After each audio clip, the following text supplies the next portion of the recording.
அதே தான் நான் சொல்றேன், 8 மாதம் இருக்கு, பொறுத்து இருந்து பாருங்க.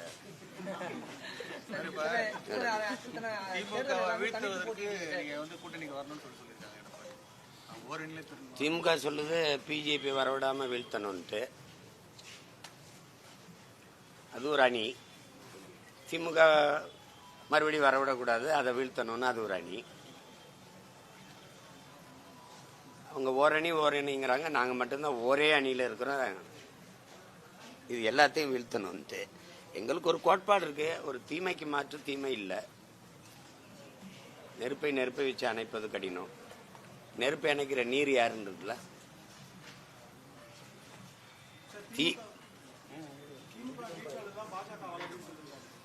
யாரு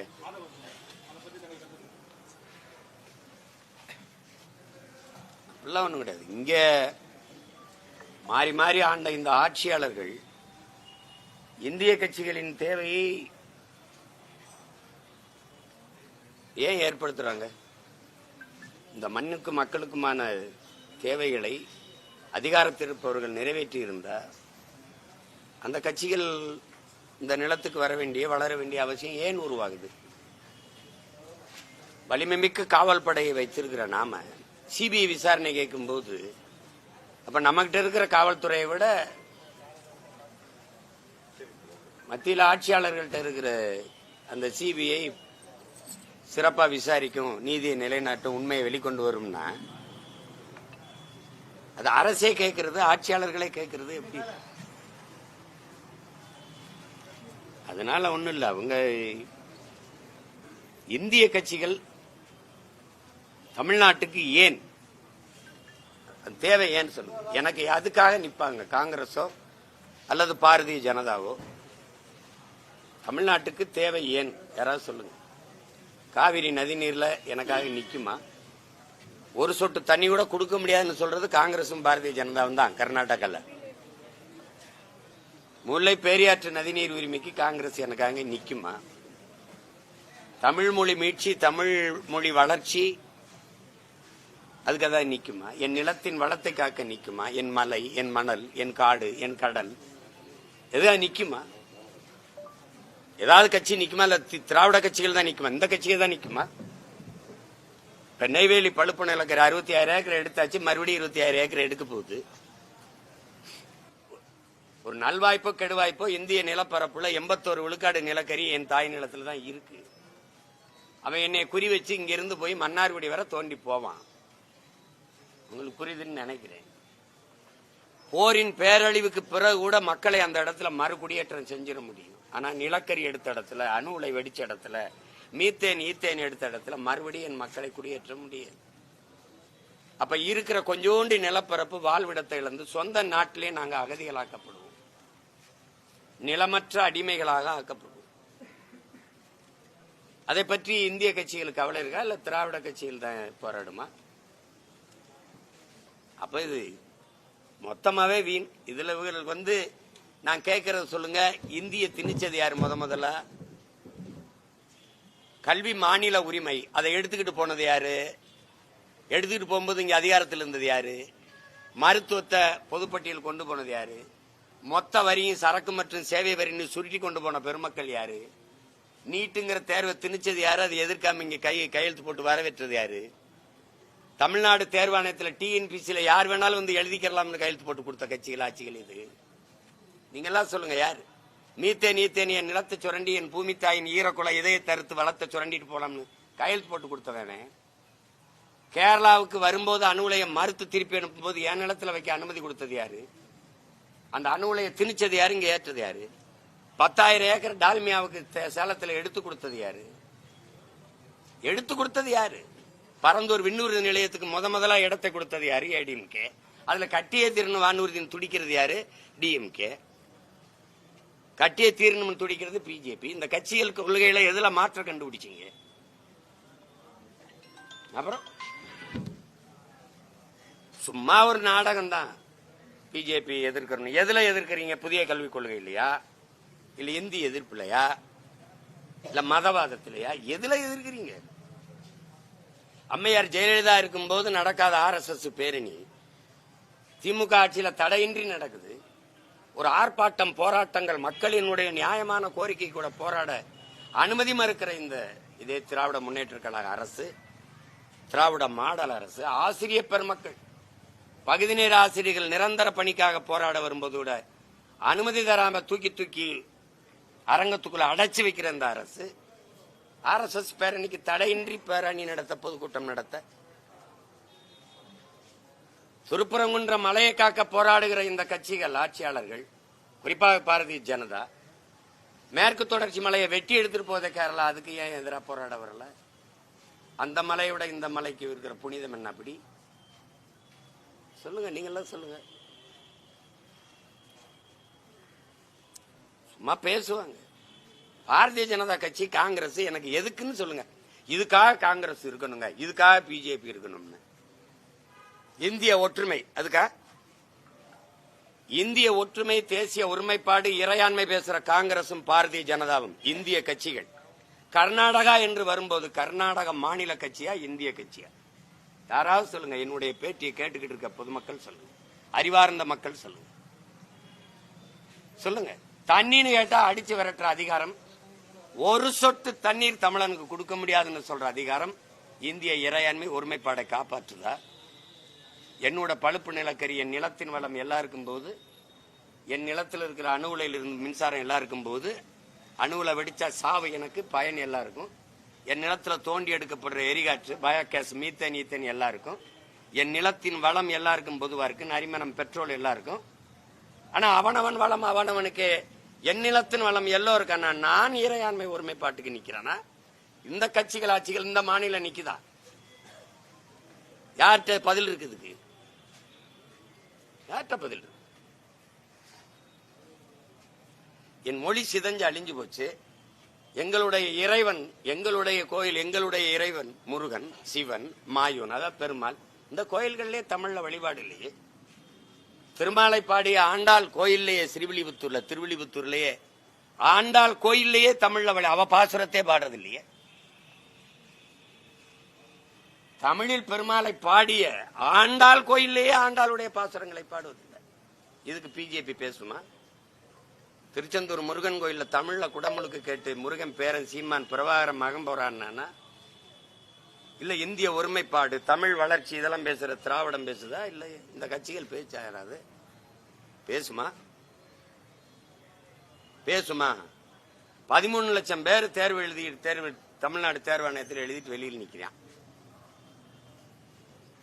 யார் வேண்டாலும் வந்து தமிழ்நாட்டு தேர்வாணையத்தில் தமிழ்நாட்டு வேலை வாய்ப்புக்கு தேர்வு எழுதலாம்ங்கிறத கொண்டு வந்த பெருமக்கள் யாரு? அப்படி நான் மகாராஷ்டிரா எழுத முடியுமா? பீகார், குஜராத்தில் எழுத முடியுமா? இல்ல கர்நாடகா, கேரளா, ஆந்திராவில் எழுத முடியுமா? வாய்ப்பு இருக்கா?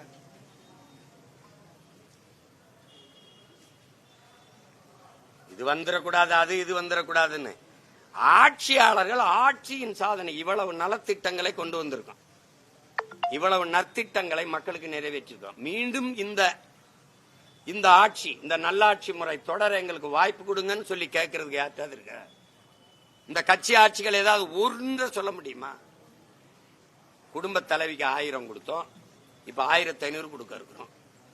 எங்க அம்மாவுக்கு 1000 கொடுத்தீங்க, என் தங்கச்சிக்கு 1000 கொடுத்தீங்க, என் தம்பிக்கு 1000 கொடுத்திய தமிழ் மகன், புதுமை பெண், குடும்ப தலைவிக்கு 1000. சரி, படிக்க போகும்போது என் தம்பிக்கு 1000, படிக்க போகும்போது என் தங்கச்சிக்கு 1000, படிச்சுட்டு 2 வருஷத்துல நின்ன பிறகு 1000 எவன் கொடுப்பேன்? படிக்க போகும்போது 1000, படிச்சுட்டா வேலை கிடைக்குமா? எங்க அம்மாவுக்கு, என் தம்பிக்கு, என் தங்கச்சிக்கு 1000 கொடுக்கறத நிறுத்து. ஆண்டுக்கு 12,000 கோடி செலவாகுது. அதுல ஒரு ஆண்டுக்கு அந்த 12,000 கோடி 2 வருஷம் 24,000 கோடி செலவாகுது. அந்த 24,000 கோடிக்கு எனக்கு வேலை வாய்ப்பை பெருக்கிறதுக்கு ஒரு திட்டத்தை கொண்டு வா. படிச்சுட்டு வெளியில் நிக்கிற எனக்கு வேலை கொடு. நான் என் ஆத்தாளுக்கு 1000, என் தங்கச்சிக்கு 1000, என் தம்பிக்கு 1000 நான் கொடுக்குறேன். 24,000 கோடியை இலவசம் நீங்க கொடுத்துட்டு இதுல இழக்கிற பணத்தை எங்க வாங்குற? கடன் 10 லட்சம் கோடியை தொடுது, வட்டி மட்டுமே 60,000 கோடி கட்டுறோம். இதெல்லாம் பதில் இருக்கா? கடன் வாங்கி செலவழிப்பது வளர்ச்சின்னு ஒரு நாடு சொல்ல வருதா? தடையற்ற மின்சாரம், தரமான போக்குவரத்து, பயணிக்க நல்ல பாதை, குடிக்க தூய நீர், படிக்க உயர்ந்த கல்வி, பார்க்க சிறந்த மருத்துவம் இந்த நாட்டில் இருக்கா? அதுக்கு இந்த பணம் முதல் 10 லட்சம் கோடி செலவழிக்கப்பட்டிருக்கா? யார்கிட்ட பதில் இருக்கு?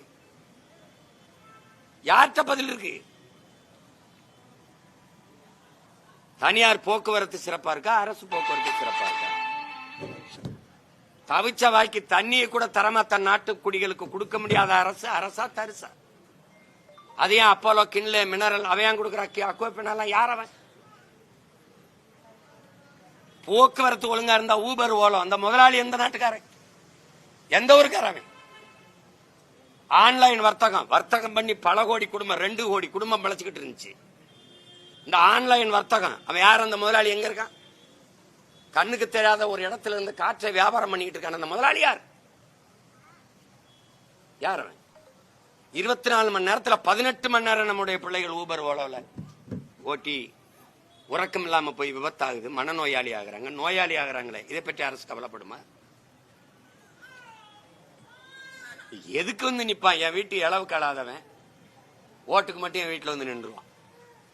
840 மீனவனை சொட்டிருக்கான், பல 100 மீனவன் இதுவரை ஜெயில கிடக்கிறான், அதை பத்தி பேச மாட்டான். கடல்ல நான் மீன் பிடிக்கிற உரிமை இழந்திருக்கேன், அதை பத்தி பேச மாட்டான். விவசாயி விளைய வச்ச ஒரு உரிய விலை இல்ல, கொள்முதல் இல்ல, நான் விளைய வச்சு கொடுக்கறத சேமிச்சு வைக்க சேமிப்பு கிடங்கு இல்ல, மாவட்ட தலைநகர் இல்ல. டாஸ்மார்க் சரக்கை எப்படி வச்சு பாதுகாக்கிறாங்க? என் ஆத்தாள பண்ணு விளைய வச்சு கொடுக்குற வெங்காயம், அரிசி, பருப்பு, வெண்டைக்காய், சொந்த கம்பு, கேழ்வரகு இதை எப்படி பாதுகாக்கிறான்னு ஒரு தடவை பாருங்க. அரசு பள்ளிக்கூடம் 70 லட்சம் 80 லட்சம் செலவழிச்சு கட்டி விட்டு பள்ளிக்கூடம் வீட்டுக்கு வர்றதுக்கு முன்னாடி மேற்கூரை இடிஞ்சு பிள்ளைய மண்டையில் விழுகுது. இதெல்லாம் ஒரு திட்டம், இது ஒரு ஆட்சி முறை. எதற்காக பிஜேபி சாமி கும்பிடுறது? எனக்கு என் சாமி எப்படி கும்பிடுறது சொல்லி கொடுக்க போறியா? எனக்கு தெரியாதா? நீ வணங்குகிற சாமி கிட்டே நிப்ப, வாழ்ற பூமியை பத்தி கவலைப்பட்டிருக்கியா? எனக்கு கும்பிட 1 கோடி சாமி இருக்கு, வாழ ஒரே ஒரு பூமி தான் இருக்கு. அதை பத்தி இந்த கட்சி ஆட்சிகள் கவலைப்படுமா? 32,000 செத்து போச்சு, அதை பத்தி சிந்திக்குமா? சொல்லுங்க. நீர் ஓடுன ஆறெல்லாம் கழிவு நீர், சாய நீர் ஓடுகிற காவாயா மாதிரி நிக்குது, அதை பத்தி கவலைப்படுமா? அது என் பூமி தாயின் மார்பு போல பூமி தாயின் மார்பு மலையை கல்குவாரி அறுத்து விக்கிறானே, கற்கள் மணல்னு, அதை பத்தி கவலைப்படுமா? அரசே அனுமதி கொடுத்து விக்குது. உலகத்துல எவனாவது தாயின் மார்பு சமைச்சு சாப்பிட்டா சுவையா இருக்கும்னு சிந்திப்பானா இந்த மகனாவது? என் தாயின் மார்புல எனக்கு மட்டும்தான் பால் ஊட்டினா என் தாய். ஆனா பூமி தாயின் மலை மார்பு உலக உயிர்களுக்கு பால் ஊட்டுது. அதை போய் அறுத்து வீசினா மழை இல்லைன்னா ஒரு நிலம் பாலைவனம் ஆயிருங்கிற அடிப்படை அறிவியல் உயிரியல் உண்மை கூட தெரியாத ஆட்சியை கொடுத்தது யாரு? வீடு எப்படி கட்டுறேன்னு எத்தனை ஆயிரம் ஆண்டுகளா இந்த பூமியில என் முன்னோர்கள் வாழ்றாங்க. இப்படிதான் மொத்த ஆத்து மணலை அள்ளி வித்து மலையை புறான் மணலா வித்து என் புண்ணன் கட்டினானா? அப்படிதான் கோட்டை கட்டி ஆண்டானா என் முன்னவன்? எங்க வீடுகள்லாம் அப்படிதான் கட்டியிருக்கா? எம்சாண்டு மலை மணல்ல தான் கட்டப்பட்டிருக்கா? மலையை வெட்டி ரோடு போடுவா, மாளிகை கட்டுவா, வேகமா கார்ல போடுவா, வீட்டுக்கா சுடுகாட்டுக்க? எங்க போற வேகமா? எங்க போற? சுவாசிக்க காத்து இருக்கா? காற்றை சுவாசிக்கிறியா, கந்த தூசியை சுவாசிக்கிறியா? குடிக்க தண்ணி இருக்கா? தண்ணீரா விஷமா? பிறந்த குழந்தை 3 வயசு குழந்தை 4 வயசு குழந்தைக்கு புற்று வருது, ஏன் வருதுன்னு எந்த அறிவியல் அறிஞன் எந்த மருத்துவ மேதை நிரூபிப்பான்? தாய்ப்பாலை தவிர எதவும் உண்ணாத குழந்தைக்கு எப்படி புற்றுநோய் வருது? கஞ்சா குடிச்சா, அபீன் போட்டுச்சா, கொக்கைன் பிடிச்சா, புயல பயன்படுத்தா, சுருட்டு பிடிச்சா, சிகரெட் பிடிச்சா, வெத்தலை பாக்கு பிடிச்சா, இல்லையே எப்படி வந்துச்சு? தாயின் மார்ல பால் குடிச்சதை தவிர எதுவும் செய்யல, ஏன்னா பால் விஷமாயிடுச்சு. தாயின் பால் எப்படி விஷமாச்சு? எதன் பொருட்டும் கலப்படம் இல்லாத நஞ்சில்லாத தாயின் மார்பில் இருந்து வந்த பால் எப்படி விஷமாச்சு? அவள் உண்ட உணவு விஷமாயிடுச்சு. உணவு எப்படி விஷமாச்சு? கண்ட கண்ட பூச்சி மருந்துகளை, நச்சுகளை விதை உரமா போட்டு பூச்சி மருந்துகளை, உயிர்கொல்லிகளை கொண்டு போய் பூக்கள்லையும் காய்கள்லையும் கொட்டி விஷமாக்கி சாப்பிட்டு எல்லாம் 100 மரணத்துல 95 மரணம் புற்றா இருக்கே. காரணம் யாரு சொல்லுவார்? பணக்காரன் நோய் எதுன்னு கேட்பான். எங்களுக்கு ஒரு மதிப்பெண்ணுக்கு சர்க்கரை நோய்னு எழுதுவோம். இன்னைக்கு சர்க்கரை நோய் பணக்காரன் நோயா? எல்லாருக்கும் இருக்கிற ஒரு நோய் எதுன்னு கேட்டா சர்க்கரைன்னு வருது. இப்போ அந்த அளவுக்கு போய்கிட்டு இருக்கு. அதை பத்தி கவலைப்படுமா?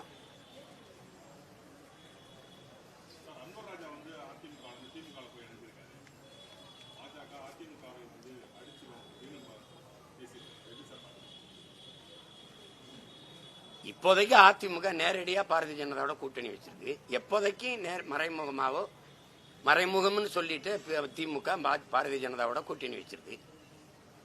அவர்களே பேசியதற்கு ஐயா முன்னாள் முதல்வர் ஐயா கருணாநிதி அவருடைய காசு நாணயம் வெளியிட்டப்போ, ராஜ்நாத் சிங் வந்து வெளியிட்ட போது, அம்மா ஜெயலலிதாவுக்கு காசு வெளியிடும் போது அவங்க வரல, கூட்டணி வச்சும் கூட வரல. பெருமையா சொன்னாங்க, உங்களுக்கு கூட்டணி வச்சு கூட உங்க தலைவியின் காசை வெளியிட வரவில்லை, ஆனால் கூட்டணி இல்லாத போது எங்களுக்கு வந்திருக்கிறார்கள். அப்படி என்றால் உண்மையிலே கூட்டணி யார் சொல்லுங்க? உண்மையிலே கூட்டணி யார்? ஐயா கருணாநிதி ஒரு நினைவிடத்தில் போய் கும்பிட்டு அப்படிலாம் வந்தது யார்? 3 முறை நிதி ஆய்வு கூட்டத்துக்கு போக மாட்டேன்னு சொன்ன ஐயா நிமிர்ந்து நின்ன தமிழக முதல்வர் ஐயா ஸ்டாலின் ஒரே ஒரு ஈடி வரும்போது ஓடி வாரேன் மோடின்னு போய் நின்னது. சும்மா 2 கட்சியும் நடிக்குங்க, 2 கட்சியும் நடிக்க. நான் சொல்றேங்க, பிரபாகரன் மகன் சொல்றேங்க, நான் சொல்றேன், என் மூதாதைகளினுடைய மூச்சு காற்று சுவாசிக்கிற மகன் சொல்றேன். நான் இருக்கிற வரை பிஜேபி வளராது, வெல்லாது. வேற ஏதாவது யார்ட்டையாவது சொல்லுங்க. அப்படி சிங்காதி சிங்கமா ஒரு மகன் சொல்லணும்ல. என் பிஜேபி காங்கிரசின் கோட்பாடு என் நிலத்துக்கு எங்க பொருந்தது தம்பி? எங்க பொருந்தது சொல்லுங்க. அப்புறம் எதுக்கு எனக்கு தேவைப்படுது சொல்லுங்க தம்பி? என் மொழிக்கு பேசுமா, என் இனத்துக்கு பேசுமா, என் கலைக்கு பேசுமா, என் பண்பாட்டுக்கு பேசுமா, என் வாழ்க்கை பற்றி எதை பற்றி கவலைப்படாத ஒரு கட்சி எதுக்கு தம்பி? அப்ப திமுக என்ன சொல்லியிருக்கணும்? அதிகாரத்தில் இருக்க என்ன சொல்லணும்? பாரதிய ஜனதாவின் தேவை இங்கு ஏற்படாது. ஏன்னா நான் அப்படிப்பட்ட ஆட்சியை கொடுத்துக்கிட்டு இருக்கேன். நாங்கள் இருக்கிற வரை பிஜேபி வராதுன்னு தானே சொல்லணும் தம்பி. ஒரு வீட்டுக்கு வாயில் காவலன் எதுக்கு போடுறீங்க? வாட்ச்மேன் எதுக்கு போடுறீங்க? திருடன் வருவதற்கு முன்பு தடுத்து பிடிக்க. திருடன் வந்து திருடிக்கு ஓடும்போது விரட்டி பிடிக்க இல்ல. நீ விரட்டி பிடிக்கிறன்னு கூட சொல்லல. வந்துருவான், கதவை பூட்டிக்க, சன்னலை பூட்டிக்க, நல்லா ஒரு பூட்டுக்கு 2 பூட்டு போட்டுக்க, வந்துருவான், திருடன் வந்துருவான். அப்புறம் புடுங்கிறதுக்கா நீ வாசல்ல நிக்கிற வாட்ச்மேனா? இவ்வளவு பெரிய அதிகாரத்தை வச்சுட்டு வரமாட்டான்டா, நான் விட மாட்டேன்டா, அப்படிதானே சொல்லணும்? சொல்லுங்க, நீங்க சொல்லுங்க. வந்துரும் பிஜேபி, வந்துரும் பிஜேபி, வந்துரும் பிஜேபி, வந்துரும். என்ன குடுகுடுப்புக்கார மாதிரி அடிச்சு சுத்தி தெரிஞ்சா இப்படி? அது இன்னொரு குடும்பம் வாங்கி தெரியுமில, சீமானுக்கு போட்டா பிஜேபி வந்துரும். என் வீட்டுல சுவிட்ச போட்டா என் வீட்டுல தான்டா லைட் எரிக்கும். பைத்தியக்காரப்பட எனக்கு போட்டா நான் தாண்டா வருவேன். பிஜேபி வரும். BJP B team, BJP B team, BJP B team. நான் பி டீம்னா ஏ டீம் ஒண்ணு இருக்குல்ல, ஏடிஎம்ல ஏ டீம்னு ஒண்ணு இருக்குல்ல, அது யாரு? அதான் டிஎம்கே. நாம பி டீம்னா ஏ டீம் யாருப்ப? பிஜேபி இருக்கு, அதுக்கு நாங்க பி டீம். அப்ப ஏ டீம்னு ஒண்ணு இருக்குல்ல, அவன் யாரு? அதான் டிஎம்கே. இல்லந்தேடி கல்வி எதுல இருக்கு? புதிய கல்விக் கொள்கையில் இருக்கா? வேற எதுல இருக்கு சொல்லுங்க? இல்லந்தேடி கல்வி எதுல இருக்கு?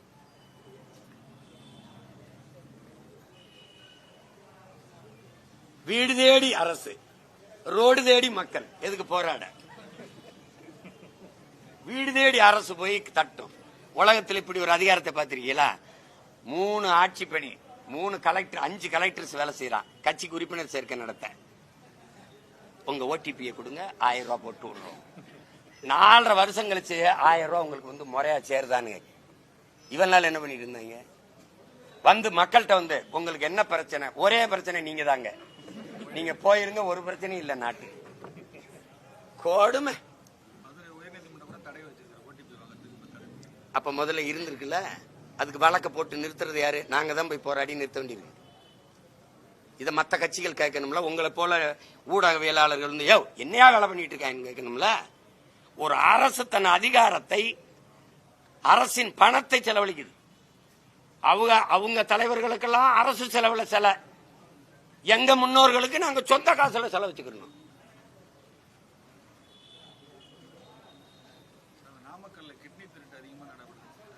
உங்களுக்கு போகாத வரை இருங்க, மகிழ்ச்சியா இருங்க.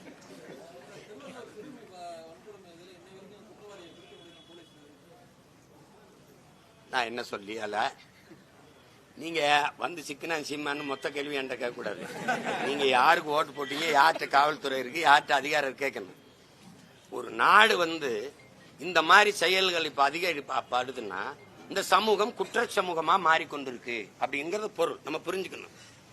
தம்பி, மருத்துவ படிப்புக்கு மரியாதை இருக்கு அப்படின்னா அங்க நோயாளிகள் அதிகம், காவல்துறை, வழக்கறிஞர்கள், நீதிமன்றத்தில் கூட்டம் அதிகமா இருக்கு, சிறையில கூட்டம் அதிகமா இருக்கு அப்படின்னா அந்த சமூகம் குற்றச்சமூகமா வளருதுன்னு அர்த்தம். எந்த நாட்டில் வேளாண் குடிமக்கள், உழவர் குடிகள், நெசவு குடிகள், ஆசிரிய பெருமக்கள் போற்றப்படுகிறார்களோ அந்த சமூகம் தான் வாழும் வளரும் அறிவார்ந்த சமூகமா. உழவன் உயிர் கொடுக்கிறான், உயிர் உணவை கொடுக்கிறான். நெசவாளன் மானத்தை மறைக்கிற உடையை கொடுக்கிறான், உணவை கொடுக்கிறான், ஒருத்தன் உடையை கொடுக்கிறான். இது ரெண்டும் தான் மக்களுக்கு உயிரானது. இது ரெண்டையும் செய்யறவன் தொழிலாளி அல்ல, தெய்வம். அதுக்கப்புறம் அறிவை வளர்க்கிற ஆசிரியர் பெருமக்கள், அவன் தெய்வம். இந்த 3 தெய்வங்களும் போற்றப்படுகிற நாடுதான் உலகத்தின் தலை சிறந்த நாடா மாறும். மருத்துவர்கள் வர வேண்டாம் என்பதில்லை, மருத்துவர்கள் தேவைப்படாத நோயற்ற சமூகத்தை உருவாக்குவதுதான் சிறந்த நிர்வாகம், ஆட்சி முறை. அப்ப என்ன செய்யணும்? எங்க அப்பா நம்மால் சொன்ன மாதிரி நஞ்சில்லா உணவு அதுவே நம் கனவுன்னு சொல்லணும். நீங்க நாடையே ஒரு போதை கூடாரமா மாத்திட்டு தெருவுக்கு தெருவு டாஸ்மார்க்க திறந்து வச்சு கோயில்கள், வழிபாட்டு தலங்கள், பள்ளிக்கூடங்கள், கல்லூரிகள் எல்லா இடத்துலையும் கஞ்சா சாக்லேட் விக்குதா இல்லையா? பள்ளிக்கூடத்துக்கு இல்ல. அப்புறம் எல்லா இடத்துலயும் நிறைந்த போதையில வச்சுக்கிட்டு 10 வயசு பிள்ளையை கெடுத்து விட்டான், 50 வயசு கிழவியை கெடுத்து விட்டான், இங்க கொண்டு விட்டான், இங்க குத்தி விட்டான்னா அப்புறம் நடக்காம என்ன பண்ணும்? ஆட்சி அப்படி இருக்குது. ஒரு ஆட்சி சரியில்லை என்றால் அந்த ஆட்சியாளனின் குற்றம் இல்லை, அந்த ஆட்சியாளனை அரியணையில் அமர்த்திய மக்களின் குற்றம் தான். இப்ப யார் குற்றவாளி? நீங்களும் நானும் தான் குற்றவாளி. நடவடிக்கை எடுக்கலையேன்னு கேட்கறீங்கல்ல, அடுத்த முறை என்ன பண்ணுவீங்க? நந்த அரசு நடவடிக்கை எடுக்கல, அவருக்கே தான் ஓட்ட போடுவீங்க. இப்ப கிட்னி திருடுறாருன்றப்பல, கிட்னியை மட்டுமா திருடுறான்? அது மட்டுமா திருடப்படுது? மனிதனின் கிட்னிக்கு இவ்வளவு பதறிய பூமி தாயின் இதய கொலை, ஈரல், சிறுநீரகத்தை அறுத்துட்டு போறான். அதை என்ன பண்றது? அதை என்ன பண்றது?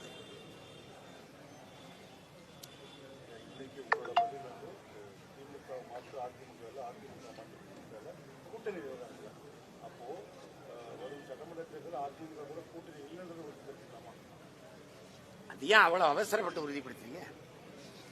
இரண்டாவது கட்சி அதான் ஐயா சொல்றாருல, இன்னும் 8 மாசம் இருக்குன்ட்டு. இன்னும் 8 மாதங்கள் இருக்கு.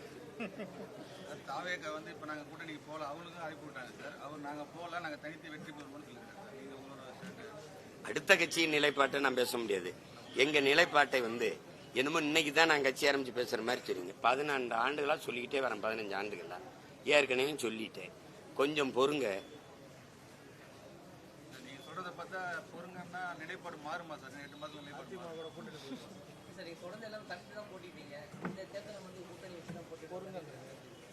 போட்டிவிடுற மாதிரி சொன்ன இப்ப எனக்காக நீங்க சிந்திக்காதியா? எனக்கு சிந்திச்சு அறிவு காது வழியே வலியுது, தொடக்கிறதுக்கே கை துண்டு வச்சுட்டு இருக்கீங்க. எனக்காக நீங்க சிந்திக்காதியா, பொறுத்துருங்க.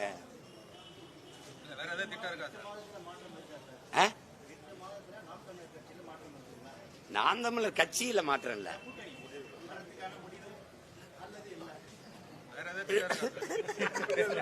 அத கேட்க நல்லா இருக்கு, நல்லா இருக்கு.